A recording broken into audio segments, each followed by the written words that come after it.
संध्या और नेहा चुगली करने में माहिर ही नहीं बल्कि अपने मोहल्ले में सबसे तेज है। पूरे मोहल्ले की खबर रहती है उन्हें। फिर क्या है, जैसे उन्हें खबर पता चलती है तो वो न्यूज की तरफ फैल जाती है। कोमल की शादी अभी हफ्ते भर पहले हुई थी और उसे अपने ससुराल के लोगों के बारे में ज्यादा कुछ पता भी नहीं था। शादी के दूसरे ही दिन कोमल घूमने चली जाती है हनीमून पर और वापस आती है तो सबके लिए कुछ न कुछ लेकर आती है। नेहा कोमल को देखते ही कहती है, भाभी मेरे लिए क्या लाई है कश्मीर से? मजा तो पूरा किया होगा आपने। मैं भी वैसे कश्मीर गई हूँ बचपन में। हाँ दीदी, आपके लिए वुलन सूट और मम्मी जी के लिए साड़ी लाई हूँ। बस भाई तो मेरा बहुत खर्चीला है। खुद के लिए तो आपने अच्छी खासी शॉपिंग की होगी। अरे नहीं दीदी, मैंने तो कुछ लिया ही नहीं अपने लिए। मेरे पास तो सब कुछ था ना। अभी शादी में ही कितनी शॉपिंग की थी मैंने। आपके लिए और भी बहुत कुछ लाई हूँ, दिखाती हूँ। बहू अभी अभी तो आई है, थोड़ा आराम कर ले। ऐसी भी कौन सी हड़बड़िया, आराम से दिखा देना। पापा जी, बस 10 मिनट लगेंगे, दीदी को भी अच्छा लगेगा। मम्मी जी, मम्मी जी। संध्या फटी सी आवाज में अपना पूरा जोर लगाकर चिल्लाती है, फिर भी उसके मुंह से आवाज ठीक से नहीं आ पाती। मम्मी जी, क्या हुआ है आपकी आवाज को? वो कुछ नहीं भाभी, शादी में इतना काम, फिर गाने बजते रहते थे तो उसमें जोर जोर से बोलना पड़ता था। अगर किसी को कोई काम बताना है तो बस वही सब में ना बेचारे को ऐसा हो गया। कोई नहीं मम्मी जी, मैं आपको ना गर्म पानी में नमक डालकर दूंगी, आप उससे गरारा करना, आप बिल्कुल ठीक हो जाओगी। बहू, ये हाल तेरी सास का 12 महीना रहता है। जब देखो बक बक बक बक करती रहती है। फिर क्या होगा, गला इसका नहीं तो क्या मेरा बैठेगा? ऐसा मत बोलिए ना पापा जी। देखिए, जो भी है वो ठीक हो जाएंगी। अब मेरी मम्मी को भी ना एलर्जी है। जैसे ही वो ट्रैवलिंग के लिए कहीं जाती हैं तो घर आती ही उन्हें टॉन्सिल हो जाता है और उनकी आवाज बैठ जाती है। अब क्या कर सकता है कोई इसमें। वही ना पापा। इन्हें तो बस हर बात में बोलना रहता है। बहू तो सामान दिखा। गले से आवाज नहीं निकल रही लेकिन फिर भी इसे बोलना है। सामान देखने की इतनी हड़बड़ी है, कभी नहीं सुधरोगे तुम संध्या। अजित चला जाता है और कोमल सब कुछ संध्या और नेहा को दिखाती है, जो भी उसने शॉपिंग की थी और उनके लिए जो कपड़े और सामान लाई थी वो भी उन्हें देती है। मम्मी जी आप बैठो, मैं आपके लिए गर्म पानी लेकर आती हूँ, उसके बाद ही मैं नहाने जाऊंगी। कोमल गर्म पानी में नमक डालकर अपनी सास को देती है और अपने सामने उससे गरारे करवाती है। मम्मी जी थोड़ा जोर जोर से कीजिए ना, घर घर, वरना ठीक नहीं होगा आपका गला। अरे कर तो रही हूँ बहू। ऐसे नहीं मम्मी जी, और जोर जोर से कीजिए। संध्या इधर गरारा करती रहती है और उधर कोमल नहा धोकर सबके लिए दोपहर का खाना बनाती है। संध्या गरारा करती है और जैसे उसे थोड़ा ठीक फील होता है, वो और नेहा पड़ोस के घर में पंचायती करने चले जाते हैं। संध्या, आज बहू आई तेरी, सुना मैंने। अरे वो सब छोड़, एक ताजी खबर देती हूँ। वो बंसल जी की बहू है ना, अपने आशिक के साथ भाग गई। क्या? और नहीं तो क्या, उसका बॉयफ्रेंड रोज आता था और वो अपनी बालकनी से उसे गुलाब फेंक कर देती थी। कभी कोई सामान, कभी कुछ। एक दिन तो इतना महंगा परफ्यूम दिया उसने, पूछो मत। ये आजकल की लड़कियां। अपनी बहू को संभाल कर रखना। अरे मेरी बहू गाय है, गाय। आज ही उसने मुझे गर्म पानी में नमक डालकर गरारा करने को दिया, तब जाकर मेरे मुंह से आवाज निकल रही है। और तो और हमारे लिए इतना सब लेकर आई है भाभी। नेहा, संध्या और पड़ोसन चाय पकौड़ों के साथ चुगली की गाथा गा रहे थे। उधर कोमल खाना तैयार करके अजित और पंकज को परोसती है और नेहा को फोन करती है। तुम किसको फोन कर रही हो? मम्मी जी और दीदी को। रहने दो, वो लोग गई होगी, यहीं गई। चुगली किए बिना दोनों को खाना हजम नहीं होता। अरे पर खाना गरम गरम है, खा लेती दोनों तो अच्छा रहता। सबके साथ में खाने का मजा ही कुछ और होता है। अरे बहू, कभी भी ऐसा हुआ नहीं कि हम सब साथ में खाना खाएं।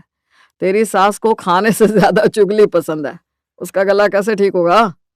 मम्मी और नेहा को छोड़ दो और तुम खाना खा लो। कोमल सब सुनने के बाद भी नेहा को फोन करती है और उससे खाने पर आने को कहती है। भाभी आप खाना खा लो ना, हमें भूख नहीं है, हमें आने में टाइम लग जाएगा अभी। ठीक है, मुझे लगा था हम सब साथ में खाते। आज शाम को मैं चली जाऊंगी पग फेरे के लिए अपने मायके। हाँ हाँ, कोई दिक्कत नहीं बेटा, तो आराम से जा। हाँ, कोमल का मुंह देखकर पंकज कहता है। मैंने तो पहले ही कहा था तुमसे, मैंने तो पहले ही कहा था। अब तुमने सुना नहीं तो मैं क्या करूं?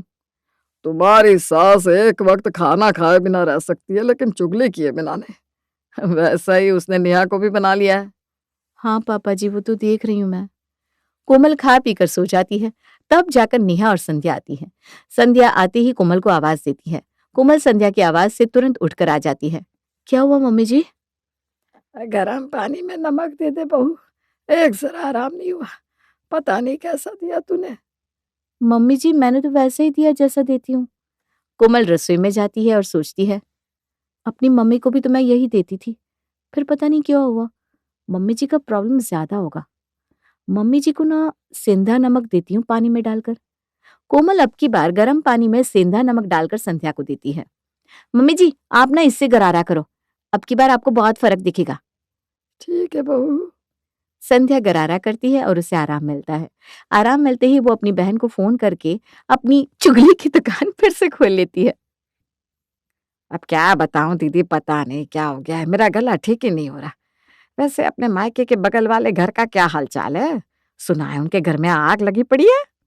आग तो लगी पड़ी है, बस वही घर घर की कहानी, सास बहू में नहीं बनती। संध्या अपनी बहन से घंटों बात करती है और कोमल अपने भाई के साथ मायके चली जाती है। कोमल को गए अभी आधा दिन भी नहीं होता कि रात को संध्या उसे फोन करती है। अरे बहू, पता नहीं कैसा गरारा कराया, फर्क ही नहीं पड़ रहा। सब बोल रहे हैं उन्हें तो एक ही बार में फर्क पड़ जाता है। मम्मी जी, मैं तो बहुत अच्छे से दे रही हूँ जैसा देती हूँ, पता नहीं आपकी केस में क्या हुआ है। अच्छा, मैं कल आती हूँ। कोमल उसी वक्त पंकज को फोन करके कहती है, कल सुबह ना आप मुझे लेने आ जाइएगा। मम्मी जी के गले में कुछ ज्यादा ही दर्द है, ठीक नहीं हो रहा है। तुम्हें आना है तो मैं तुम्हें कल लेने आ जाऊंगा, लेकिन मम्मी जी का ज्यादा मत सोचो, क्योंकि मम्मी दिन भर बोलती रहती है, वो भी इस हालत में तो ठीक कहाँ से होगी। थोड़े टाइम के लिए उन्हें चुप रहना ही होगा, लेकिन वो है कि जैसे ही गरारा करके थोड़ा ठीक फील करती है, वापस बोलना शुरू कर देती है। अरे नहीं जी, वो मम्मी जी ने कहा है कि उन्हें थोड़ा सा भी अच्छा फील नहीं हुआ था। मम्मी तो मम्मी है। इधर रात को नेहा अपनी सहेलियों के साथ मूवी देखने जाती है। बेटा मैं भी चलती हूँ तेरे साथ। मम्मी, क्या तुम जब मौसी से चुगली चुगली खेलती हो तो मैं तुम्हें कुछ कहती हूँ क्या? अब मुझे जाने दो ना मेरी सहेलियों के साथ। वो अपनी पर्सनल चुगलियां करती है जो तुम्हारे सामने नहीं कह सकती। तुम आराम करो, वरना तुम्हारा गला कैसे ठीक होगा? नेहा चली जाती है। संध्या पीछे से गुस्सा करते हुए कहती है, आजकल इसे बताती हूँ, लेके नहीं जाऊंगी कहीं भी इसे अपने साथ। मेरे साथ तो सब जगह चली आती है, और अपने टाइम में मुझे आराम करने को बोलकर चली गई। अगले दिन पंकज सुबह पहले कोमल को उसके मायके से विदा करवा कर ले आता है। कोमल को देखते ही संध्या कहती है, अरे बहू, तू ठीक से मुझे नहीं दे रही है, पता नहीं क्या हो गया है मेरे गले को। मम्मी जी आप रुको, मैं एक बार और ट्राई करती हूँ, तब भी ठीक नहीं हुआ ना तो मैं आपको डॉक्टर के पास ले जाऊंगी। ठीक है। कोमल को लगता है कहीं पानी में तो कोई गड़बड़ नहीं है, इसलिए वो इस बार आरओ का पानी इस्तेमाल करती है और उसने सेंधा नमक मिलाकर संध्या को दे दिया। मम्मी जी इससे गरारा कीजिए, फिर देखिए आप कैसे टनाटन हो जाएंगी। संध्या अपनी बैठी हुई आवाज में बोलती है। देखती हूँ। संध्या गरारा करती है और उसे बहुत आराम महसूस होता है। जैसे ही उसे ठीक लगता है, उसकी आवाज निकलने लगती है, तो फिर से अपनी कुछ सहेलियों को फोन करके घर बुला लेती है और कोमल से कहती है, ए कोमल, तू ढोकला, अप्पम और पापड़ी चाट बना ले, कुछ लोग घर आ रहे हैं। अच्छा मम्मी जी, आपको कुछ आराम मिला? ठीक है, मैं उनके लिए नाश्ता बना दूंगी। अरे कहाँ आराम मिला, अब मन नहीं लग रहा तो सोचा इसी बहाने थोड़ी देर के लिए सही गले का दर्द भूल जाऊंगी। मम्मी जी ऐसा करते कल ही हम दोनों डॉक्टर के पास चलते हैं, अब ज्यादा देर करने से कोई फायदा नहीं है। कोमल नाश्ता बनाती है और इतने में संध्या की कुछ सहेलियां घर आती हैं। संध्या उनके साथ लग जाती है और दम तक चुगली करने लगती है, वो भी बिना रुके एक सुर में। संध्या जोर जोर से बोलती रहती है। आवाज सुनकर नेहा भी उसे ज्वाइन कर लेती है और जोर जोर से ताली मारकर सब बात करने लगती है। कोमल सबको नाश्ता देती है। संध्या, तेरे यहाँ दोबारा आने का इंतजार रहेगा। चुगली के साथ साथ खाना भी लाजवाब है। मेरे मुंह की बात छीन ली तूने। इसमें क्या है आंटी, कल फिर आ जाना आप लोग। अब तो भाभी है, कोई दिक्कत नहीं है। अरे नहीं नहीं, रोज रोज आना अच्छा नहीं लगता बेटा। संध्या की सहेलियां तब जाती हैं जब पंकज और अजित दुकान से घर आते हैं। अजित पंकज से कहता है, इतना जोर जोर से बात करती है, फिर बहू से कहती रहे कि मेरा गला खराब है, तूने गरारे का पानी ठीक से नहीं दिया, तूने नमक ठीक से नहीं डाला, ये वो। वही तो पापा। हर कोमल को लगता है कि पता नहीं मम्मी ठीक क्यों नहीं हो पा रही है। वो तो बेकार में अलग ही टेंशन लेकर बैठी है। रहने दे बेटा, औरतों को समझना बहुत मुश्किल है, खुद ही समझ जाएगी कुछ दिन में। अजित को देखते ही संध्या कहती है, आजकल आप दुकान में ध्यान नहीं दे रहे, बहुत जल्दी आ जाते हैं। अब बाजार बैठा हुआ है तो क्या मैं बैठकर झाल बजाऊं वहां पर? हाँ, बिना बस कुछ भी बोलते हैं। आपसे मुझे बहस नहीं करनी। संध्या थोड़ी देर तक कुछ कुछ बोलती रहती है, फिर कोमल से कहती है, बहू समझ में नहीं आ रहा तेरे गरारे के पानी में ऐसी कौन सी कमी है। पता नहीं तू पानी कहीं ठीक से बॉयल करती है कि नहीं, कहीं नमक कम तो नहीं डालती। मम्मी जी, उससे ज्यादा नमक दूंगी ना तो आप गरारा नहीं कर पाओगी, और पानी इससे ज्यादा गर्म किया तो मुंह ही जल जाएगा। हम ना कल सुबह डॉक्टर के पास ही जाते हैं। अरे अभी तो मेरे लिए गर्मा गर्म हलवा बना दे, फिर मैं भाप लेकर सो जाऊंगी। मम्मी, गलती पानी या नमक में नहीं है, ना ही कोमल के तरीके में, बल्कि आप में है। गरारा तभी काम करता है जब आप गरारा करने के बाद थोड़ी देर मुंह बंद करके सो जाओ, ताकि गले को राहत मिले।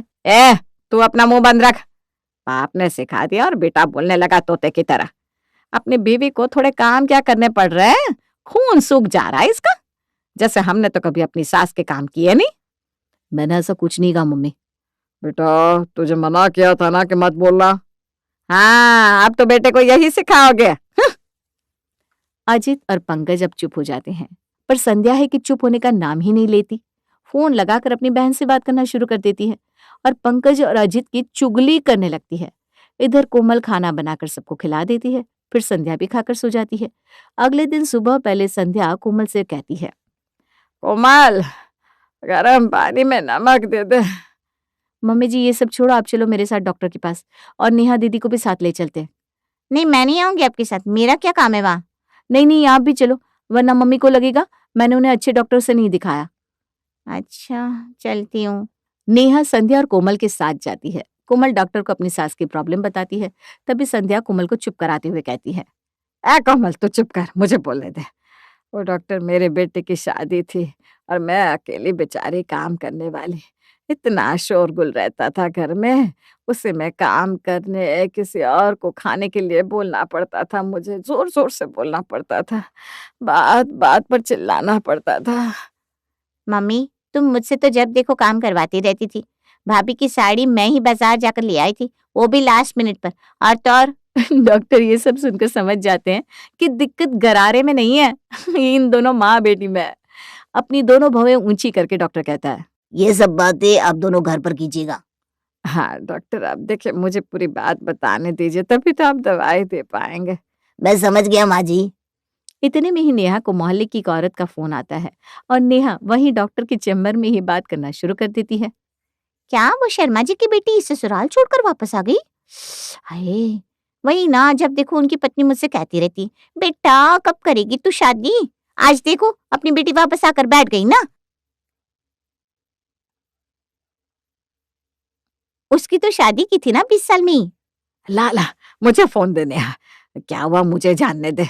अरे मैं बात कर रही हूँ ना। नेहा जी, मेरे यहाँ फोन मना है। ओह सॉरी डॉक्टर साहब। आपकी कुछ मेडिसिन लिखती है और आपको 1 महीने का मौन व्रत रखना होगा, तभी जाकर आप ठीक हो पाओगी। व्रत और मम्मी से मौन व्रत नहीं हो पाएगा। इनके साथ नेहा जी आपको भी व्रत करना होगा, क्योंकि आपकी भी हालत जल्दी ही आपकी माँ की तरह होने वाली है, मैं देख रहा हूँ। डॉक्टर, आपने तो मेरा चेकअप भी नहीं किया, फिर कैसे? ये जेनेटिक है, आपको भी आगे दिक्कत होगी, इसीलिए परहेज कर लीजिए तो अच्छा रहेगा। तीनों डॉक्टर के पास से आ जाती है और कोमल संध्या से कहती है, मम्मी जी ये आपकी दवाई, खाना खाकर सो जाइए, आपका व्रत अभी से शुरू है, आप एकदम कुछ नहीं बोलेंगे, मैं आपको ठीक करके रहूंगी। अरे बहू, एक शब्द नहीं मम्मी जी। कोमल संध्या के होठ पर उंगली रख देती है। मम्मी जी एक भी शब्द नहीं, बस अब सो जाओ। आपकी खांसी ठीक नहीं हुई तो आप कहेंगी बहू मुझे ठीक से दवाई नहीं दी इसलिए मैं ठीक नहीं हुई। कोमल संध्या का फोन भी ले जाती है। संध्या थोड़ी देर जैसे तैसे सोती है, लेकिन फिर उसे नींद नहीं आती बिना चुगली किए। फिर वो उठकर बाहर आ जाती है और कोमल के डर से एक शब्द भी नहीं बोलती। मन ही मन वो सोचती है, अब क्या करूं मैं, फोन भी नहीं है मेरे पास कि किसी से बात कर सकूं, बहू से ही बात करने का ट्राई करती हूँ। दोपहर के वक्त जब सब खाना खा रहे थे तब अजीत कहता है, आज कौन सी दवाई खाई है तूने कि तेरे मुंह से आवाज नहीं निकल रही? पापा जी, वो डॉक्टर ने मम्मी जी को मौन व्रत रखने को कहा है। वाह! जो काम मैं इतने वक्त में नहीं करवा पाया, डॉक्टर ने करवा दिया तुरंत। उस डॉक्टर से मुझे तो मिलना पड़ेगा। संध्या को अंदर ही अंदर गुस्सा आता है, लेकिन वो बोल नहीं पाती और लिख कर कोमल से पूछती है, बहू मेरा फोन दे दे, मेरा मन नहीं लग रहा। मम्मी जी, आपको बोलना मना है। जो भी बात करनी है आप रात में 7 बजे से लेकर सुबह 7 बजे तक में बोल लीजिएगा। कुछ दिनों की बात है, फिर तो आप ठीक हो जाओगे। संध्या आधा पेट खाकर सोने चली जाती है। एक दिन तो जैसे तैसे बीतता है। अगले दिन संध्या की तबीयत खराब हो जाती है और उसे प्रेशर नहीं आता। वो बार बार बाथरूम जाती है और ऐसे ही वापस आ जाती है। मन ही मन वो सोचती है, आज क्या हो गया, कुछ समझ में नहीं आ रहा। बिना चुगली किए मेरा खाना भी नहीं पच रहा। अब तो मेरे पेट में भी दर्द शुरू हो रहा है। बहू से भी कुछ नहीं बोल सकती। मेरी सहेलियां क्या सोच रही होंगी कि अचानक मुझे ये क्या हो गया। संध्या पूरी गुमसुम सी हो जाती है और अजित को भी ये बात खटकने लगती है। 7 बजते ही संध्या अजित से कहती है, जी मेरे से और नहीं रहा जाएगा, मेरे पेट में बहुत दर्द हो रहा है, मुझसे अब बिल्कुल रहा नहीं जाएगा। अब मैं ठीक हो गई हूँ। बहू तो मुझसे पूरा कोर्स करवा के रहेगी। 1 हफ्ते तक तो मैं मर जाऊंगी भाई। ठीक है, मैं बात करता हूँ बहू से, लेकिन तुम ये वादा करो कि जब देखो तब बड़बड़ नहीं करोगी। अरे नहीं करूंगी। अजित संध्या से बात करता है और कोमल अजित की बात मान जाती है और संध्या को उसका फोन दे देती है। संध्या अब भी चुगली तो करती है, लेकिन सबसे छुपकर। एक संपन्न परिवार में पैदा हुई शुभी को बचपन से कभी किसी भी चीज के लिए समझौता नहीं करना पड़ा था। भाई हो या माता पिता, वो परिवार में सभी की लाडली थी। उसके मांगने से पहले ही मंजू और महेश हर चीज लाकर उसके सामने रख देते थे। मायके में उसके पास अपना कमरा था जिसे उसने अपनी मर्जी से सजाया हुआ था। शायद ही कोई ऐसा दिन रहता था जब घर में शुभी की पसंद का खाना ना बना हो। धीरे धीरे समय बीता और शुभी एक नवयुवती बन गई। शुभी की अब शादी की उम्र हो गई है। आप कोई अच्छा लड़का देखकर बात चलाइए ना। अरे कैसी बात करती हो भाग्यवान, अर्णव शुभी से बड़ा है। पहले तो अर्णव की शादी होनी चाहिए। नहीं, पता नहीं कल को कैसी बहू आए। मैं पहले शुभी को विदा करना चाहती हूँ, उसके बाद ही बहू लेकर आएंगे। अपनी बेटी की शादी में मैं अपने सारे अरमान पूरे करना चाहती हूँ। दिल खोल कर खर्च करूँगी अपनी इकलौती बेटी की शादी में। पति की जिद के आगे महेश की एक भी नहीं चलती और जल्द ही शुभी के लिए महेश एक बड़े व्यापारी का रिश्ता ढूंढ कर लाता है। देखो शुभी की माँ, वैसे तो लड़के ने MBA की हुई है, लेकिन अपने पिता के साथ बिजनेस में ही लगा हुआ है। अगर तुम्हें ठीक लगे तो यहाँ शुभी के लिए बात चलाऊं? अरे नेकी और पूछ अगर लड़का वाकई अच्छा है तो देर किस बात की। आप जल्दी से बात चलाइए। अच्छे रिश्तों को ज़्यादा इंतज़ार नहीं कराना चाहिए। उसके लिए लड़कियों की कोई कमी तो होगी नहीं। मंजू की बात सुनकर महेश जल्द ही नवीन के साथ शुभी के रिश्ते की बात चलाता है और बहुत जल्द खूब धूमधाम से शुभी की शादी नवीन के साथ हो जाती है। मंजू और महेश ने तो अपनी तरफ से अच्छे समृद्ध परिवार में ही बेटी का रिश्ता किया था, किंतु कहते ना, माता पिता संतान के लिए बस दुआ कर सकते हैं, उनकी किस्मत नहीं लिख सकते। शादी के कुछ दिन बाद न जाने प्रवीण भैया और भाभी को क्या हो गया है। जब से मेरी शादी हुई है, भैया और भाभी ने घर का बंटवारा करने की जिद पकड़ ली है। भैया भाभी से ऐसी उम्मीद मुझे कतई नहीं थी। लेकिन आप दोनों तो पापा जी का ही बिजनेस चलाते हो ना, फिर बंटवारा कैसे होगा? इसी बात की तो चिंता है शुभी। पापा नहीं चाहते कि वो अपने खून पसीने की मेहनत से खड़े किए हुए बिजनेस के टुकड़े करें, लेकिन भैया तो किसी की बात सुनना ही नहीं चाहते। वैसे तो पापा मना ही कर रहे हैं, लेकिन लगता है पापा भैया की जिद के आगे ज़्यादा दिन टिक नहीं पाएंगे। नवीन के बड़े भाई प्रवीण की जिद के कारण शुभी के ससुर बिजनेस के 3 हिस्से कर देते हैं और गुस्से में दोनों बेटों से अलग रहने लगते हैं। पापा अपने भैया के साथ रिश्ते खत्म कर दिए। उसकी वजह मुझे समझ में आती है, क्योंकि उन्होंने ही घर का बंटवारा करने के लिए पहल की थी। लेकिन मैंने तो ऐसा कभी नहीं चाहा कि घर के या बिजनेस के हिस्से हो। फिर आप मुझे अलग क्यों कर रहे हैं? मैं आपके साथ रहना चाहता हूँ पापा। हम दोनों मिलकर बिजनेस करेंगे और एक ही घर में रहेंगे। नहीं बेटा, बड़े के तेवर देखकर मुझे समझ में आ गया है कि शादी होते ही बेटों का अलग संसार हो जाता है। फिर माता पिता के साथ रहना उन्हें बंधन लगने लगता है। कल तक तो बड़ा भी पापा पापा कहकर मेरे आगे पीछे घूमता था, और आज वो ऐसे बगावत करने पर तुल गया है कि मुझे यकीन ही नहीं होता कि प्रवीण मेरी ही औलाद है। इससे पहले कि तेरे सुर भी बदल जाए, मैंने तुझे भी अलग कर दिया है। जब तक मेरे हाथ पांव चल रहे हैं, मैं अपना अच्छा बुरा खुद देख सकता हूँ।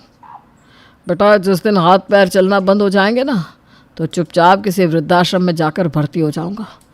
लेकिन यह कलह और टेंशन अब मुझे अपने जीवन में नहीं चाहिए। नवीन अपने पापा को बहुत समझाता है, लेकिन पापा किसी की भी नहीं सुनते और दोनों बेटों का बिजनेस और घर अलग अलग करने के बाद खुद भी दोनों बेटों से अलग रहने लगते हैं। पिता से अलग होने के बाद नवीन अपने बिजनेस में जान फूंकने की कोशिश में लगा हुआ था।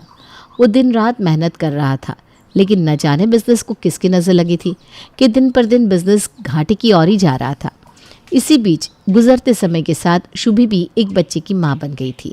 कुछ दिन बाद, मुझे माफ़ कर देना शुभी, मुझे नहीं पता था कि इस तरह से हमारे दिन बदल जाएंगे और ऐसा दिन देखने को मिलेगा। मैंने तुम्हें वादा किया था कि शादी के बाद राजकुमारी बनाकर रखूँगा, लेकिन मैं नहीं जानता था कि मैं तुम्हें एक मिडिल क्लास पति जितनी सुविधाएं भी नहीं दे पाऊँगा। एक बार जो हमारा बिजनेस पटरी से उतरा, लाख कोशिश के बाद भी कुछ फ़ायदा ही नहीं हो रहा। हर गुजरते दिन के साथ सब बिगड़ता ही जा रहा है। मैंने इसी उम्मीद में अपना गाड़ी मकान सब बेचकर बिजनेस पे लगा दिया कि इस बिजनेस से आज नहीं तो कल सब कुछ वापस पा लूँगा। लेकिन शायद वो मेरी गलती थी। मेरे कारण आज हमारे पास न रहने को सर पर छत है और ना ही गाड़ी, ना हमारे आज का ठिकाना है न कल का। मुझे लगता है अब मुझे बिजनेस बंद कर देना चाहिए और कोई नौकरी ढूंढ लेनी चाहिए। जब तक हमारे पास रहने का कोई ठिकाना नहीं है, मैंने पापा से बात कर ली है, हम मम्मी पापा के साथ उनके घर में ही रहेंगे। ठीक है नवीन, मुझे कोई परेशानी नहीं है। आप पढ़े लिखे हैं, मुझे पूरा यकीन है कि आपको एक अच्छी नौकरी ज़रूर मिल जाएगी। हमारा आज अच्छा नहीं है तो क्या हुआ, कल ज़रूर अच्छा होगा। शुभा और नवीन अपने बेटे के साथ माँ पापा के घर में शिफ्ट हो गए थे। बेटा, तुम्हारे और नवीन के यहाँ आकर रहने से हमें कोई ऐतराज़ नहीं है। बस मैं इतना कहना चाहती हूँ कि अब पहले जैसी बात नहीं रही बेटा। जब से तुम्हारे पापा जी ने बिज़नेस के हिस्से किए हैं ना, न जाने बिज़नेस को किसकी नज़र लग गई है। आमदनी बस नाम की रह गई है, इसलिए मैंने घर से नौकरों को भी हटा दिया है। अब खाना और घर की साफ़ सफाई का काम तुम्हें ही देखना पड़ेगा। देखा आपने नवीन जी, हम मम्मी पापा के साथ रहने आ गए तो शायद उन्हें ऐसा लग रहा है कि उनका खर्चा बढ़ गया, इसलिए मेरे यहाँ आते ही उन्होंने नौकरों को हटा दिया। अब वो चाहती हैं कि खाना और घर के सारे काम मैं खुद करूं। आपको पता है ना, मुझे काम करने की आदत नहीं है। और मेरे घर में तो 4-4 नौकर थे, कभी पानी का गिलास भी यहाँ से वहाँ उठाकर नहीं रखा। देखिए, मैं ये नहीं कह रही हूँ कि आप 24 घंटे के लिए नौकर रखें, लेकिन झाड़ू पोछा बर्तन के लिए तो काम वाली रखी जा सकती है ना। देखो शुभी, अभी हमारी स्थिति कुछ भी रोक टोक करने वाली नहीं है। मम्मी जैसा कहती है वैसा करो। फ़िलहाल हमें अपना समय गुजारना है। जैसे ही मेरी नौकरी लगेगी, मैं किराए का मकान ले लूँगा और फिर हम वहाँ शिफ्ट हो जाएंगे। शुभी को अब सास का छोटी छोटी बातों पर बोलना बुरा लगने लगा था। उसे बात बात पर महसूस होता कि वो इतने बड़े घर की बेटी होने के बावजूद यहाँ कैसी ज़िंदगी गुजार रही है। शुभी, मैंने 1-2 जगह नौकरी के लिए ट्राई किया था। मुझे पुणे से जॉब का ऑफ़र मिला है, लेकिन फ़िलहाल मेरा बजट इतना नहीं है कि मैं पूरी फैमिली को पुणे ले जाकर सेटल हो सकूं। समझ में नहीं आ रहा क्या करूं। अब 2 ही रास्ते बचते हैं, या तो तुम मम्मी पापा के साथ इसी घर में रहो या फिर अपने मायके चली जाओ।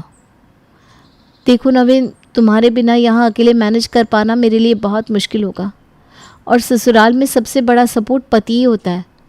जब तुम ही यहाँ नहीं रहोगे तो यहाँ मेरा मन कैसे लगेगा। और मम्मी के यहाँ सारी सुख सुविधा है। आपको पता ही है ना, आजकल माँ जी छोटी छोटी बातों के लिए मुझे रोक टोक करती हैं। मैं ऐसा करती हूँ, अपने मायके चली जाती हूँ, कुछ दिन उनके यहाँ रह लूँगी। जैसे ही तुम्हारा जॉब थोड़ा सेटल होगा, मैं तुम्हारे साथ पुणे आ जाऊँगी। ठीक है, जैसी तुम्हारी मर्ज़ी। मैं तुम्हें फोर्स नहीं करूँगा। जैसा तुम्हें ठीक लगे तुम वैसा ही करो। वैसे भी इस समय हम बहुत बड़े फाइनेंशियल क्राइसिस में हैं और मुझे तो कुछ सूझ ही नहीं रहा। पति के पुणे जाने के बाद शुभी अपने मायके चली गई थी। एक ही शहर में ससुराल और मायका होने के कारण शादी के बाद इतने सालों में शुभी कभी भी 1-2 दिन से ज़्यादा वहाँ रुकी नहीं थी। उसे उम्मीद थी कि मायके में उसका ज़ोरदार स्वागत होगा और सभी लोग उसके मायके आकर रहने के फैसले से बहुत खुश होंगे। मायके पहुंचकर। मम्मी, मैं अपने कमरे में सामान रख देती हूँ, उसके बाद आराम से बातें करेंगे। आप हमेशा कहती थी ना 2-4 दिन के लिए आ जा, आराम से बैठेंगे, फुर्सत से बातें करेंगे।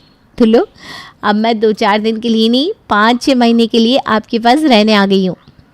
अब आप अपने सारे शौक़ पूरे कर लेना, खूब बातें कर लेना और अपनी नाती को भी खिला लेना। वो सब तो ठीक है बेटा, लेकिन तेरा कमरा तो अब छोटू ने ले लिया है। तेरे कमरे में उसने अपना सामान वगैरह जमा कर रखा है। तो ऐसा कर, गेस्ट हाउस में अपना सामान सेट कर ले। अरे मम्मी, छोटू के पास तो अपना कमरा था ना, फिर उसने मेरा कमरा क्यों ले लिया? बेटा, अब इतने सालों से खाली पड़ा था तेरा कमरा, फिर शादी के बाद उनके पास सामान बहुत हो गया तो उसने कहा कि मम्मी मैं यूज़ कर लेता हूँ ये रूम। बेटा, खाली कमरे से तो उसके काम आ जाए वही अच्छा है ना, इसलिए हमने कहा रख लो, तुम इस्तेमाल करो। अब वो अपने ऑफिस का लैपटॉप, डेस्कटॉप, फाइल वगैरह उस कमरे में ही रखता है और तेरी भाभी का भी ना कुछ पर्सनल सामान रहता है उस कमरे में। मुझसे पूछे बिना मेरा कमरा भैया भाभी को दे दिया। जैसे मम्मी पापा के लिए अब उनकी छोटी और उसकी यादें मायने ही नहीं रखते। उन्होंने तो शायद मन बना लिया था कि मैं कभी वापस उस कमरे में आकर रहने वाली नहीं हूँ। मेरे जिस कमरे में मैं एक सामान अपनी मर्ज़ी के बिना यहाँ से वहाँ नहीं होने देती थी, अब मेरा वो कमरा मेरा ही नहीं रहा। कितनी अजीब बात है, और मैं शिकायत भी नहीं कर सकती। मम्मी ने कितनी आसानी से कह दिया कि मैं मेहमानों के कमरे में जाकर अपना सामान सेट कर लूँ। मतलब अब मैं उनके लिए एक मेहमान हो गई हूँ। अचानक शुभी को कुछ महीने पहले की घटना याद आने लगती है, जब वो और नवीन मम्मी पापा जी के घर मदद मांगने पहुँचे थे। मम्मी, मैं अपना सामान कहाँ रखूँ? अरे बेटा, पूरा घर ही तेरा है, जहाँ तेरा मन करे वहाँ सामान रख दे, जहाँ तुझे बैठना हो वहाँ बैठ जा। घर को जैसे सजाना है वैसे सजाना, मैं तो सब तेरे ऊपर छोड़ रही हूँ। तू कोई मेहमान बनकर थोड़ी ना आई है, और बहुएं डर डर कर पूछती हुई अच्छी नहीं लगती, अधिकार जमाती हुई अच्छी लगती है। अरे बेटा, क्या हुआ? मैं रानू को बोलकर तेरा सामान गेस्ट हाउस में शिफ्ट करवा देती हूँ। ठीक है मम्मी, जैसा आपको। मैं अपना सामान गेस्ट रूम में रख देती हूँ। अगले दिन। क्या बात है बेटा, बड़ी थकी थकी सी लग रही है, रात में सोई नहीं क्या? कुछ नहीं मम्मी, अगर इसी बात की चिंता होती तो आप मुझे गेस्ट रूम में भेजते ही नहीं। आपको पता है ना, मुझे बचपन से ही अपने बेड पर सोने की आदत है। किसी और बेड पर अगर मैं लेट जाऊं तो मुझे नींद ही नहीं आती। अब एडजस्ट करने में मुझे कम से कम 1 हफ़्ता लगेगा। फिर भी आपने मुझे मेरे कमरे की बजाय गेस्ट रूम में भेज दिया। अरे वो बात नहीं है बेटा, तू मेरी बातों का गलत मतलब मत निकाल। अच्छा ये बता, खाने में क्या खाएगी? कुछ भी बना लो मम्मी, क्या फ़र्क पड़ता है। अरे बेटा, तुझे क्या खाना है मैं वही बनाऊंगी। अच्छा ठीक है, आज अपने हाथ की कढ़ी चावल बनाकर खिला दो। बहुत दिन हो गए कढ़ी चावल नहीं खाए। दोपहर के समय नौकरानी रानू सबका खाना लगाने लगती है। अरे रानू, मैंने तो मम्मी को कहा था कि आज कढ़ी चावल बना देना लंच में, फिर ये छोले चावल क्यों बना दिए? दीदी, आपने तो कढ़ी चावल बोला था, लेकिन फिर थोड़ी देर बाद बड़ी भाभी आई, कहने लगी रानू तुझे अक्ल नहीं है, शनिवार के दिन तो काले चने और चावल बनते हैं, तो कढ़ी किसी और दिन बन जाएगी। आज तो काले चने की सब्ज़ी और चावल बना दे। तो मैंने बना दिए। अब नाराज़ मत हो दीदी, मैं आपके लिए कढ़ी चावल कल बना दूँगी। रहने दे रानू, तू माफ़ी क्यों मांग रही है? ठीक है ना, तुझे तो जैसा कहा जाएगा तो वही करेगी। और अब मैं तो मेहमान हो गई हूँ, तुझे अपनी भाभी की बात ही माननी चाहिए। रानू की बात सुनकर उसे अपनी सास की कही बातें याद आने लगती है। मम्मी जी, क्या सब्जी बनेगी आज? आप बता दीजिए, मैं बना दूँगी। अरे बहू, जो पसंद हो बना ले, इतना सोचा मत कर। जो तेरी पसंद वही हमारी भी पसंद। क्या रोज़ रोज़ मुझसे पूछने आती है, हैं? बेटा, तुम जवान लोग हो, तुम्हारी उम्र में खाने पीने का शौक़ होता है। हमारा क्या है, अब उम्र हो गई है, जो बन जाए वही ठीक। ठीक है माँ जी, फिर मैं आज छोले भटूरे बना लेती हूँ, मेरा कई दिनों से मन हो रहा था। अरे बेटा, अगर तेरा मन हो रहा था तो फिर तुझे पहले ही बना लेना चाहिए था ना, इस पे संकोच वाली क्या बात है। और देख, तू अपने घर में है, तेरा जो मन करे वो खा, जैसे मन करे वैसे रह, इतना बंधन महसूस करने की कोई ज़रूरत नहीं है बेटा। मम्मी जी रोज़ मेरी पसंद का ही खाना बनवाती थी, कभी ऐसा नहीं हुआ कि अगर मुझे कढ़ी खाने का मन हो और उन्होंने कुछ और बनवा दिया हो। और यहाँ मेरी माँ अब बहू की पसंद को बेटी से ऊपर रख रही है। शायद यही अंतर होता है, जो शादीशुदा बेटियाँ मायके में ज़्यादा दिन टिकना नहीं चाहती। ऐसा लग रहा है जिस घर में मैं बचपन से पली बड़ी हूँ वहाँ मेरा अधिकार ही अब ख़त्म हो गया हो। शुभी बात को आगे बढ़ाना नहीं चाहती थी। वो नहीं चाहती थी कि उसके कारण मायके में तनाव या मन मुटाव की स्थिति पैदा हो, इसलिए चुपचाप लंच करने लगती है। तभी उसे अपने बेटे शिवम के रोने की आवाज़ सुनाई देती है। शुभी उठकर बच्चों के कमरे में जाती है तो देखती है शुभम और भाभी का बेटा श्रेयस आपस में झगड़ रहे हैं। अरे बेटा, क्यों रो रहे हो तुम? क्या बात हो गई? मम्मा, श्रेयस अपना किसी भी खिलौना मुझे हाथ लगाने भी नहीं देता। मैं कोई भी सामान छूता हो तो मुझसे वापस छीन लेता है। कहता है अगर मुझे खेलना है तो मैं अपने खिलौने लेकर आऊँ। शिवम बेटा, तू दे देना उसके खिलौने। वो ऐसा ही है, बिना बात अभी चिल्ला चिल्ला कर पूरा घर सर पर उठा लेगा। तू आजा, मैं तुझे कुछ खाने के लिए देती हूँ। नहीं नानी, मुझे कुछ नहीं खाना, मुझे खिलौने चाहिए। ये क्या बात हुई? मम्मी श्रेयस को भी तो समझा सकती थी। वो शिवम से उम्र में बड़ा है और घर में 2-2 बच्चे हैं, तो दोनों को मिलकर खेलना चाहिए। उल्टा मम्मी अपने पोते का ही सपोर्ट कर रही है। शिवम का भी तो मन होगा ना कि वो खिलौनों से खेले। किसी तरह शुभी ने अपने बेटे शिवम को शांत कराया और बात आई गई हो गई। कुछ दिन बाद शाम के समय, अरे 9 बज गए हैं, जल्दी से चैनल चेंज करो, बिग बॉस लगाओ ना, आज बहुत अच्छा ट्विस्ट आने वाला है बिग बॉस में। अरे शुभी, बिग बॉस भी कोई देखने की चीज़ है? हम लोग बिग बॉस वगैरह नहीं देखते। इस टाइम मैं तो न्यूज़ सुनती हूँ। रविश कुमार का प्राइम टाइम आता है ना, तुम भी सुनो, अच्छा लगेगा। शुभी के कहने पर भी भाभी ने चैनल चेंज नहीं किया था। मन मारकर शुभी को भी भाभी के साथ बैठकर न्यूज़ सुननी पड़ रही थी। कहने को तो ये बहुत छोटी सी बात थी, लेकिन हर छोटी छोटी बात शुभी के मन में गहरे घाव करती जा रही थी। वो अपने मायके में रह ज़रूर रही थी, लेकिन उसे इतना एहसास हो चुका था कि अब उसको मायके में भी अपनी मर्ज़ी के मुताबिक नहीं बल्कि भाभी के हिसाब से रहना होगा। खाना हो या टीवी पर चलने वाला प्रोग्राम, घर की साज सजावट हो या फिर बच्चों के खेलने का समय, सारी बातें भाभी अपने हिसाब से ही निश्चित करती और ननद शुभी के ओपिनियन को कुछ खास इम्पोर्टेंस भी नहीं देती। कैसी हो शुभी? मैं तो ठीक हूँ। आपकी जॉब कैसे चल रही है? फ़िलहाल तो सब ठीक है, लेकिन पुणे बहुत महंगा शहर है।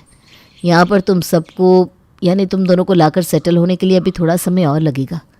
अच्छा हुआ तुम अपने मायके चली गई। आखिर कितने दिन अकेले मम्मी पापा के पास रहती। अब पापा के यहाँ एक ही एसी है। गर्मी का मौसम है, तुम्हारे लिए बहुत मुश्किल हो जाता। नहीं नवीन, बहुत रह लिया मायके में। सोच रही हूँ इस संडे को वापस मम्मी पापा के पास चली जाऊँ। अरे ऐसा क्यों कह रही हो? कुछ बात हुई क्या? नहीं नवीन, कुछ बात नहीं हुई। बस मुझे इतना समझ में आ गया है कि मायके की घी लगी रोटी से ससुराल की सूखी रोटी ज़्यादा स्वादिष्ट लगती है।